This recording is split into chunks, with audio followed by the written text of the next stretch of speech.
ఏపీలో రాజకీయ సమీకరణాలు వేగంగా మారుతున్నాయి. ఏడాది పాలన పూర్తి చేసుకున్న కూటమి పార్టీలు ఇప్పుడు రాజకీయ వ్యూహాలపైన ఫోకస్ చేస్తుండగా వైసీపీ లక్ష్యంగా టీడీపీ కొత్త కార్యాచరణ అమలు చేస్తోంది.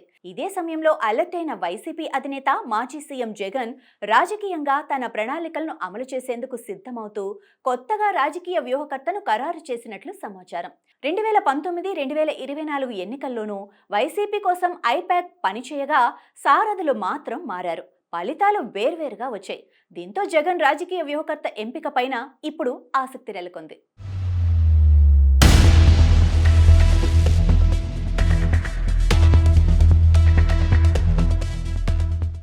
రాజకీయ వ్యూహకర్తగా 2019 ఎన్నికలలో ప్రశాంత్ కిషోర్తో వైసీపీ ఒప్పందం చేసుకోగా వైసీపీ గెలుపులో పీకే కీలక పాత్ర పోషించారు.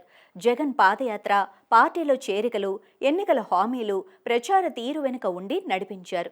ఆ ఎన్నికల్లో జగన్ ఏకంగా 151 సీట్లు గెలిచారు. అయితే మారిన రాజకీయ సమీకరణాలతో 2019లో వైసీపీ అధికారంలోకి వచ్చిన తర్వాత ప్రశాంత్ కిషోర్ రాజకీయ వ్యూహకర్తగా పనిచేయనని ప్రకటించారు.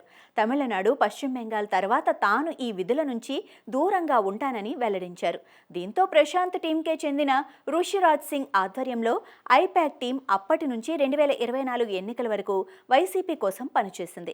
కానీ 2024 ఫలితాలు పూర్తిగా రివర్స్ అయ్యాయి. 2024 ఎన్నికలకు ముందు అనూహ్యంగా ఢిల్లీలోని ఒక కీలక నేత జోక్యంతో ప్రశాంత్ కిషోర్ నాడు చంద్రబాబును కలవగా ఆ సమయంలో జరిగిన ఒప్పందం మేరకు ఎన్నికలు పూర్తయ్యే వరకు హైదరాబాద్లోనే మకాం వేసి జగన్ను ఓడించే వ్యూహాలను కూటమికి ప్రశాంత్ కిషోర్ అందించి విజయంలో కీలక పాత్ర పోషించారు. మద్యం, ల్యాండ్ టైటిల్ యాక్ట్, పెన్షన్ల పెంపు, వాలంటీర్లకు హామీలు వంటి ఆలోచనలు ప్రశాంత్ కిషోర్ సలహాలుగా టీడీపీ నేతల సమాచారం. కొద్ది నెలల క్రితం లోకేష్ ఢిల్లీ పర్యటనలోనూ ప్రశాంత్ కిషోర్ను కలిసి ప్రస్తుత రాజకీయాలపైన చర్చించి సూచనలు, సలహాలు తీసుకున్నట్లు తెలుస్తోంది. ఇటు టీడీపీకి 2024 ఎన్నికల ముందు నుంచి పనిచేస్తున్న robin Sharma team show time consultancy ఇప్పటికే కొనసాగుతోంది.